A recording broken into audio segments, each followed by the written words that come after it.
Good evening. Absheni Dumelang. Bonjour. Comme ça va? I hope everyone is good. Yeah.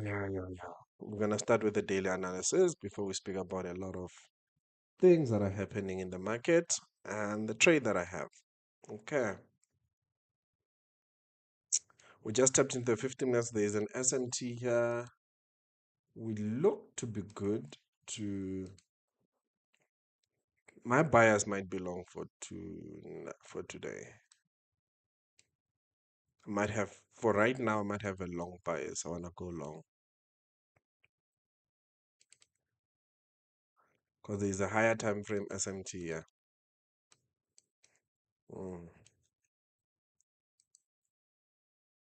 Maybe to that high.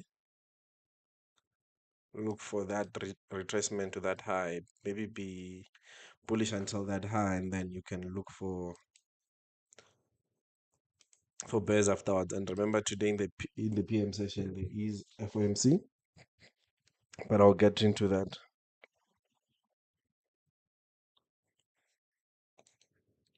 Okay, let's see.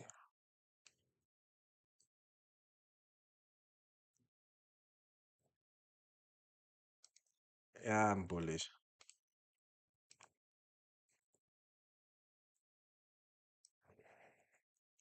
It's holding that 15 minutes fair value gap.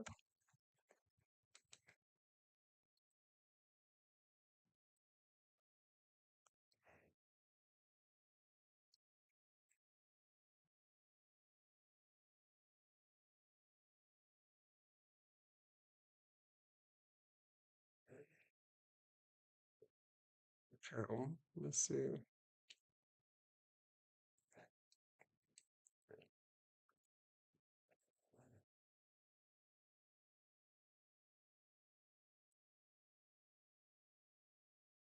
I am just gonna wait for the open.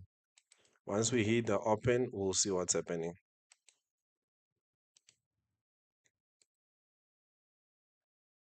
Because the open might come all the way up to that 15 minutes fair value gap and we come back.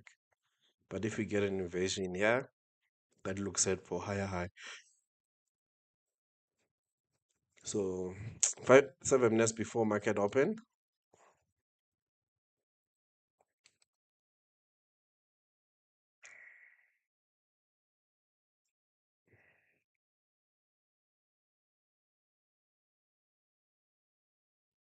This week I had the laziest week of my life.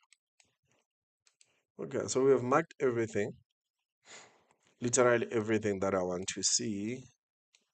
So now it's just to wait for market open.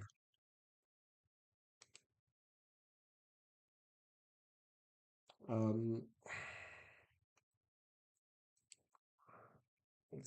quickly discuss other things that could have potentially happened this week.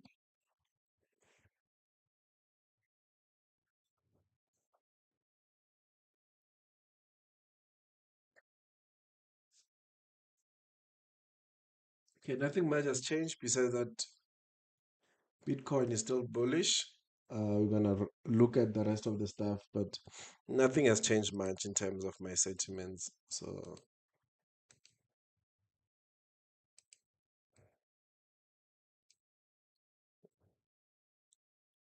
I said I'm watching.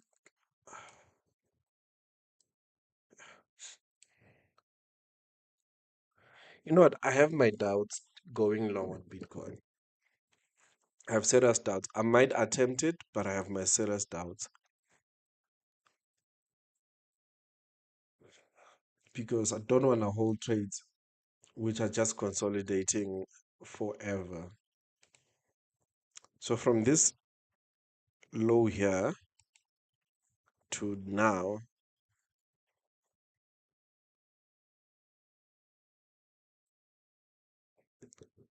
it's about 2 months, really. Let me see. That's a month, another month. Yeah, it's 2 months. Oh, holy crap. This is like 1, 2, 3, 4, 5. This is a 6 week move. Will we reverse a 6 week move by buying Bitcoin? I don't know. Like really. When I said don't know, this time around I mean it.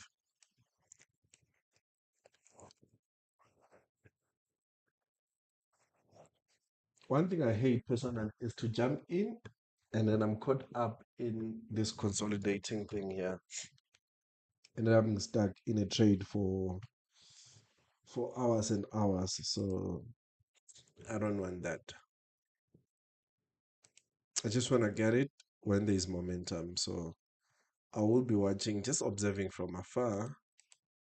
But let's see.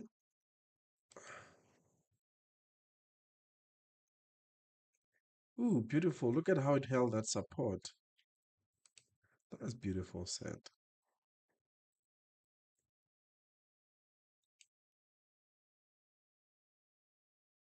Okay.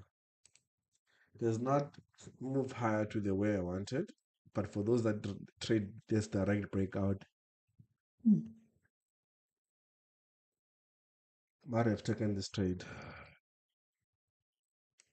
Feel so tired.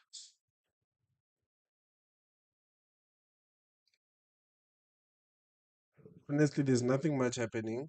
Um, besides what we discussed yesterday. I'll look for deeper retracement, at least to that higher. Maybe I'll look to enter, but other than that, there's nothing, honestly. I spoke about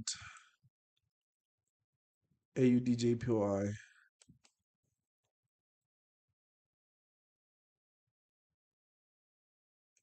Perfect.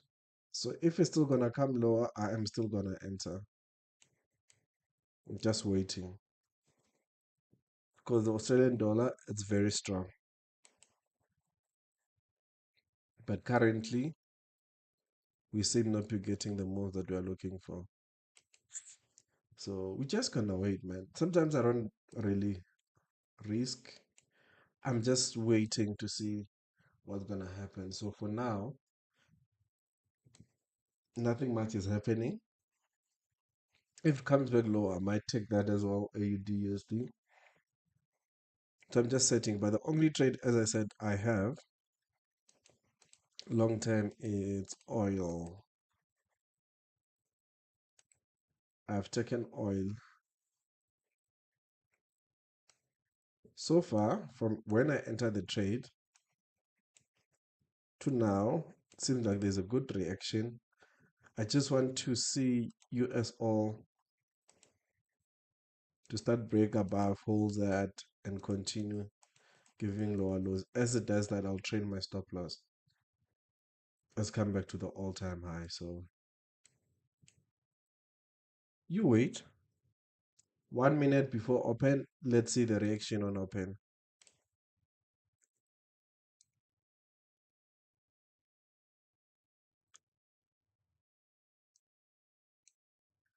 We are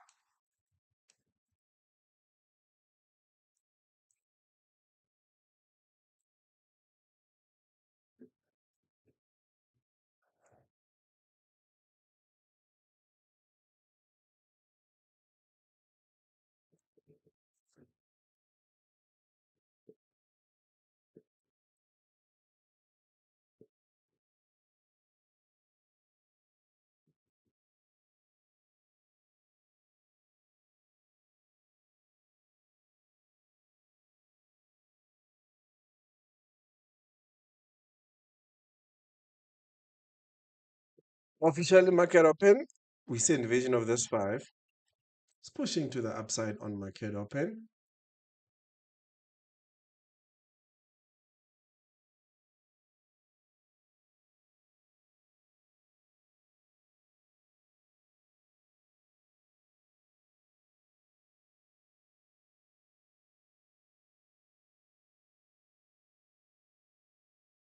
Either they caught this Judas swing.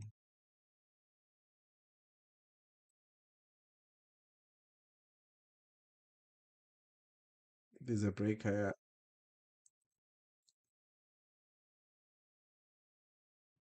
I'm not going to take any trade until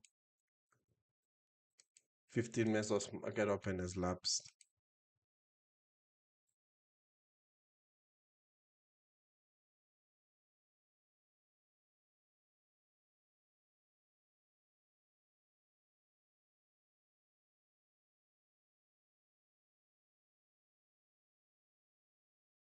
There you go. We held that 1 minute and it's moving lower.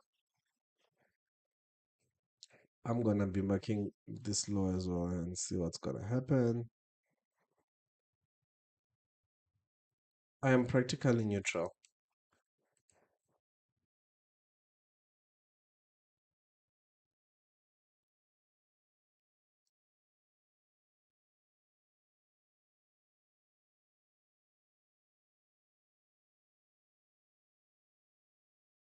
I am neutral for now.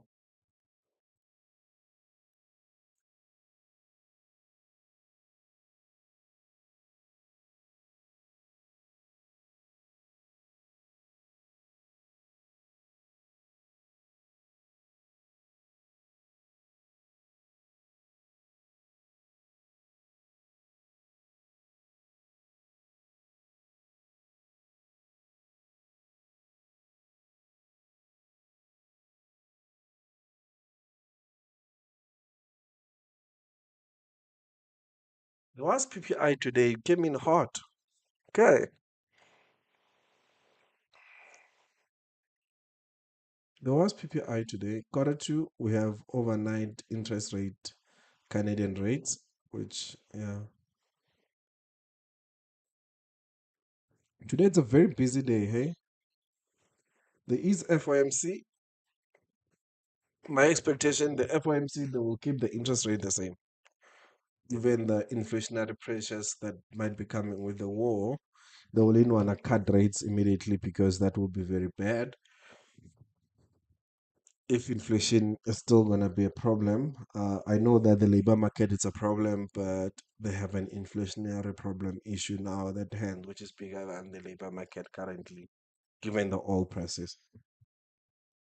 So I guess you should just wait.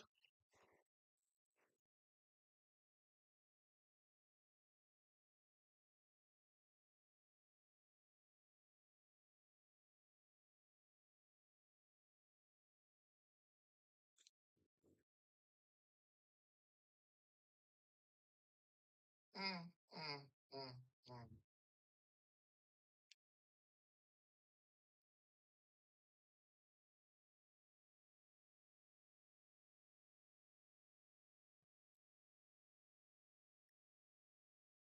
Cylinder, turbocharging.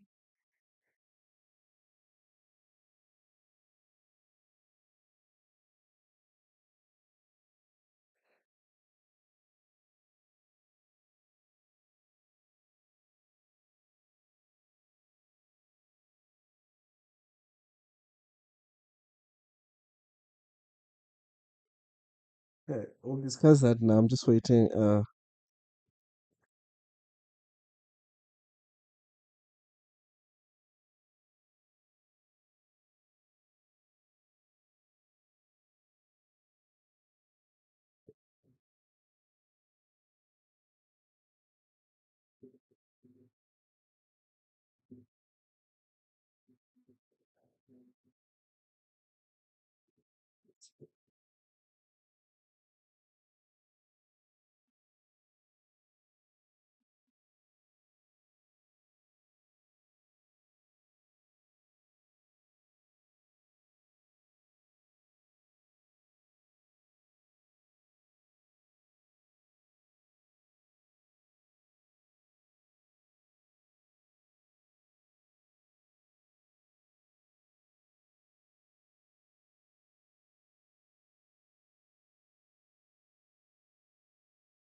Mr. Nkuna, mabutana, baibuta, baitile, rendi, bampumpuyo, basa. Tari, how are you, brother? Sorry, man. Hope you're still on the live. I was just busy with something here.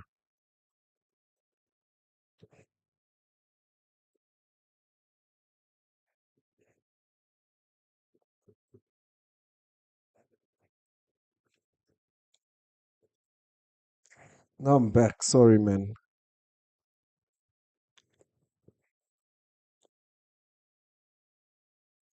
There is audio now. Are you there?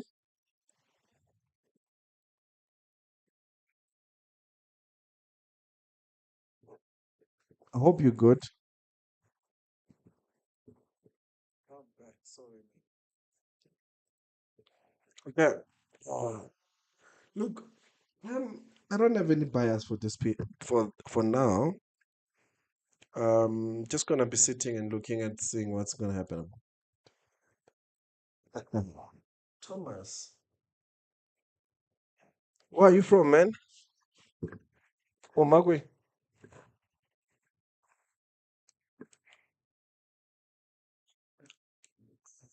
So far, we know that we held that 15 minutes for value gap. I just want to see what's gonna happen. Honestly, even if it does give me something like this, come take out that low, sweep that, and gives me something like this, I'm happy with that. But if it doesn't do that, I am not gonna take any trade. But long term, I am looking for. I am on a trade for long term. I decided to buy oil, and I've discussed that. And other things that we can discuss. One of them is oil and PPI today. And in the PM session today, we have FOMC interest rate decisions, and I'll look at the inflation data. Today we saw PPI. We look at inflation, with all that is happening. We are likely not gonna get rate cuts. The Fed might still remain restrictive and keep interest rate the same. However, however, we're in Pumalanga, man. I am from Kuhlu. I'm assuming you're from Kuhlu. Thomas Nkuna.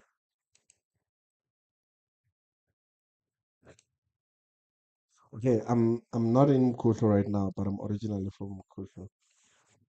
But anyway, so the only trade that I have long term, this is like my long term positioning. It's US oil.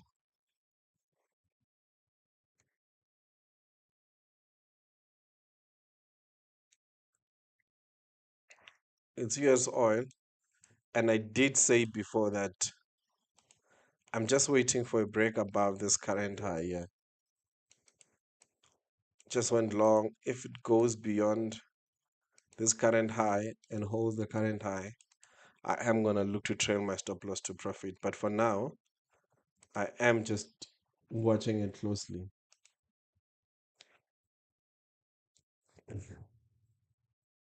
So PPI today, we'll discuss PPI, and I think we can go into details with it. But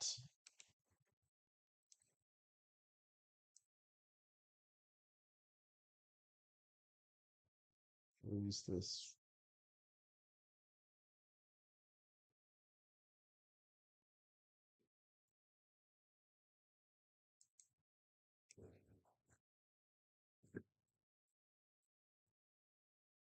Okay, good move up.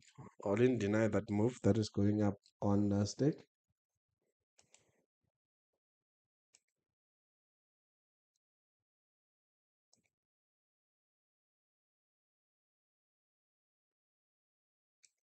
Okay, here we go. So US oil is still bullish. We're not gonna deny the fact that US oil is still bullish.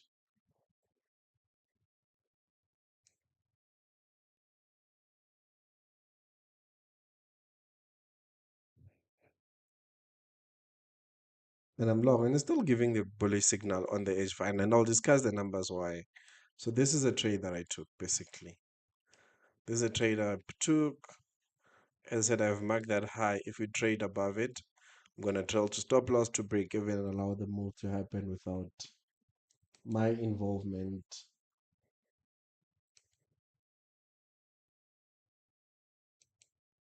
What the hell?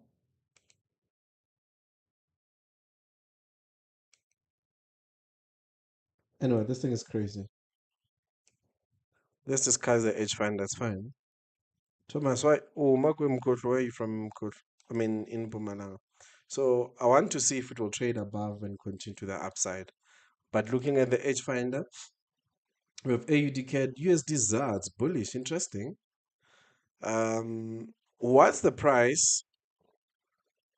What's the current price between ZAR and the rand? Let me see.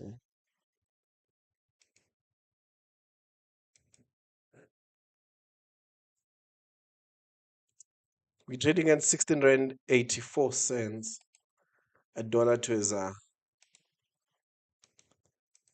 18 rand 64 cents currently, which I found lovely. But anyway, um, as we're discussing this now, Australian dollar still remain bullish. Let's discuss economic markers because we saw you today there was PPI and the effect of PPI in the in this market. Okay, so today we had PPI year over year. The forecast was 29%, came out at 3.4%, which is very bullish for the currency, which means still puts more inflationary pressures on the dollar because it seems like the price to producer price index it's increasing, and that could directly be linked with oil prices. Higher oil prices, producing and other stuff becomes more expensive than normally. That is why you see the producer price index increasing. Um, Basically, that's putting more inflationary pressure on the Feds. And the only move the Feds have now, right now, it's not to increase rates, it's to keep the interest rate directly the same. That's my prediction. It's not a prediction, but that's what I think, looking at all the economic parameters to say, look, yes, PPI came out hot. Um, that's bullish again. You see the dollar is gaining strength daily with inflation now starting to get indication that inflation will be a problem. The first indication that we see now is producer price index, which is PPI year over year has increased from 2.9 to 3.4. That's a huge number. That's supposed to be bullish. That's supposed to be bullish. So with that alone, we see that the Feds are put under pressure to either keep the interest rate the same or cut it. And in this case, they are likely to keep the interest rate the same, given the war and how the war has affected prices. As we all know, higher oil prices, which means it will. There's a ripple effect on almost everything else that's gonna come along behind it. So for now, I think I'm happy with how everything is, and then I'm still remaining bullish for the dollar, given what's happening. So I really want to see what happens during 2:30 when the numbers came out.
I Miss P. Libang Dipeko. Um, the what's happened with them is it's been handed over to Louise. I think I saw that last week. We just have to follow up this week. But it was handed over to Louise last week. Libang and Bembe, Mrs. Bembe as well. It was handed over to Louise as well.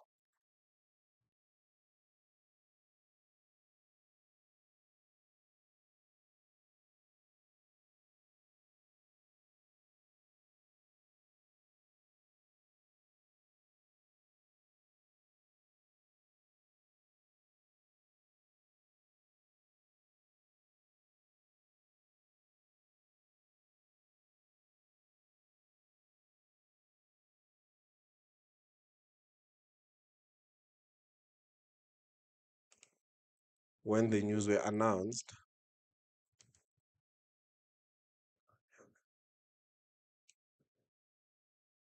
uh, 2:30. Yep, we saw hot PPI, and look at what happened. The dollar has been bullish. So from this point here, dollar announces that there is so PPI. Oh, come on. PPI increase, right? Which means producer price index is higher. You will expect you will expect higher currencies because inflation is a problem. So the Feds are not likely to cut rates. But also, let me see the 10-year treasury yield as well. Because the 10-year treasury yield, it should be a guide for us 2010 um, 10-year government yield. Okay.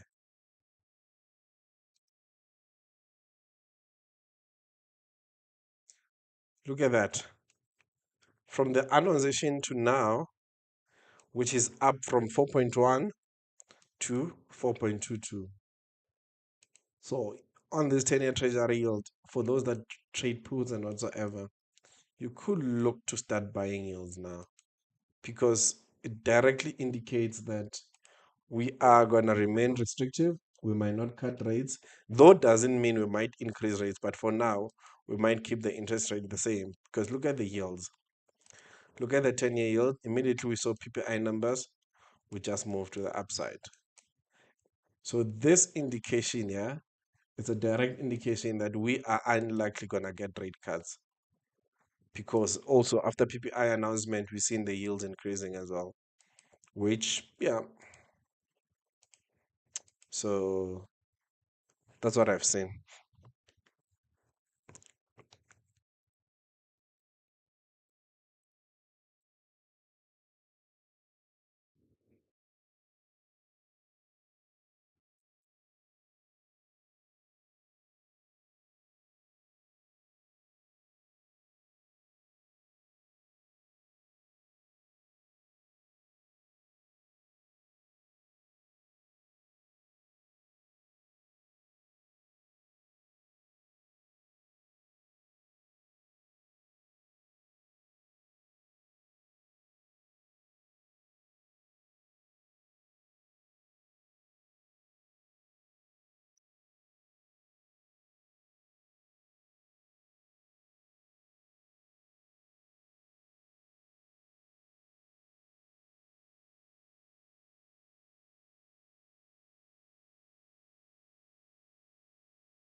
Yeah, we did discuss this now that treasury yield went up immediately after the in PPI announcements. Um, but let's see. Is Russell starting to set up for my shorts?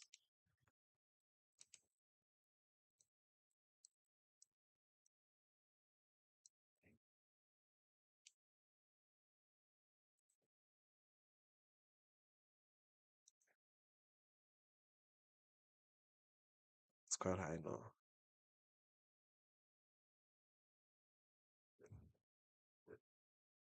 So as I was saying, PPI, we're not gonna get rate cuts, guys. PPI came out hot, and we are likely not gonna get rate cuts. Also, uh, there was news. Let me see now. There was news that was announced 1535 Canadian overnight rates.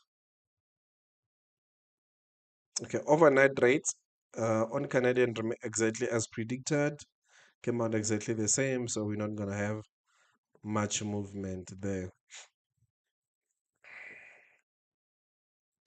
Half past is a BOC Bank of Canada press conference, which not even gonna watch that. We will be looking into trading the Fed's interest rate FOMC in the evening. But for now, let's sit and relax because we are not getting any of the rate cuts that we are getting into. This is what came out. Canadian came out exactly the same. Still bullish for Aussie. But in the evening, we have FOMC interest rate decision, and the forecast is 3.75. I doubt that they'll increase the rate because if they increase the rate, they push more pressure on the labor market. Already, the labor market is under pressure, and also they might not cut rates because if they cut rates, they put more pressure on the inflationary problem that they have. An example of that, we have we have our favorite PPI today, that month over month that came out today, which the forecast was 0.3, came out 0.7, and then core 0.3 came out as 0.5, which is indicating directly that inflation is still a problem in USA, given the war. War affects the producer price index, will affect consumer confidence, will affect everything in terms of prices, because if transporting goods is expensive, such prices are moved into production. From production, they are moved into consumer. Example of that in South Africa, whereas SA flip, I can't say the name now, but it's Fly Safair. Yes, we have Fly Safair that they just announced last week to say, look, jet fuel has increased by 70%. Automatically, for the airline not to lose money, they have to take that 70% increase, pass it to the consumer, which it meant they are introducing a temporary increase in in tickets for flights by 70% or so. But that's temporary to see if the war will subside. When the war subside, will the jet fuel prices come lower? So that's what they are thinking. But now, if you were to look at the prices are increasing. There's goods that are transported using jets, boats, and any other thing that is transported with. Automatically, businesses can make on a loss. Those prices have to fall over to the consumer. We pay more, basically, as the war continues. So, and the reason being, while the prices are like that and the war is like that, it's easy. Here's how it affects us. I don't know how to put it. I'm just saying it easy, but here's how you can literally put it in layman's term. One, let's count it. One, it's you looking at, how do I put this? How does Okay? You're looking at supply and demand, right? So the Strait of Hormuz, the Middle East, or the Strait of Hormuz directly contributes about 20% of the world oil the world oil in the energy sector, right? Or the world oil contributes about 20%. Now, the demand still remains the same, but there's less supply. So what happens is prices will increase. So that kept the demand, because demand is high, but supply is low, which means if it's on a bidding, if we are, let's say, we are bidding for this phone. I don't know how I came up with this, but let's say you're bidding for this phone. Don't forget to like and subscribe. Let's say you're bidding for this phone, and there's too much demand for the phone, but there's only one phone as a supply. When we bid, you will say you wanted 400 rand or $100, depending where you are. But 100 rand, someone comes and say, no, I will buy it for 200 rand, another one for 500. What happens to the prices? The prices increases. So that what's happening with oil, we have cut out about 20% of all production or all exports across the world using the Strait of Hormuz because of the war. When that is cut out, demand still remains the same, but supply is lower.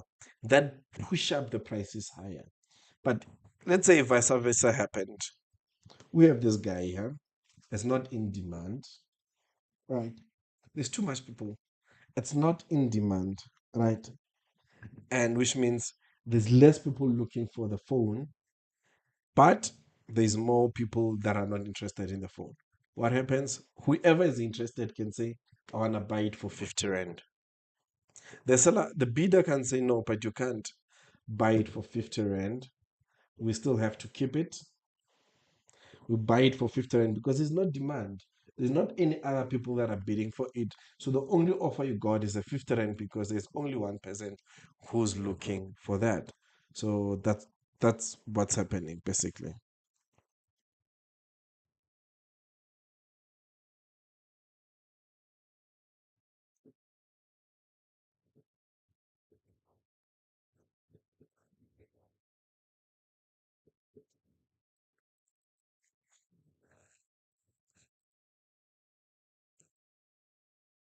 Yeah.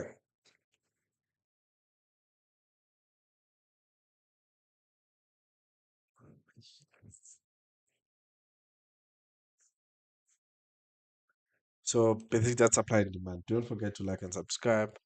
That's practically supply and demand. But yeah, I did explain that. Let's move on. To be fair and to be honest, nothing is happening with this trade, yeah. And I don't think anything will happen. I don't think anything will happen, yeah. Because my main thing is if it comes back, if it goes to this high, that will be interested. Or still comes lower, sweep that low and give something like that. I'll also be interested. But other than that, I'm not interested.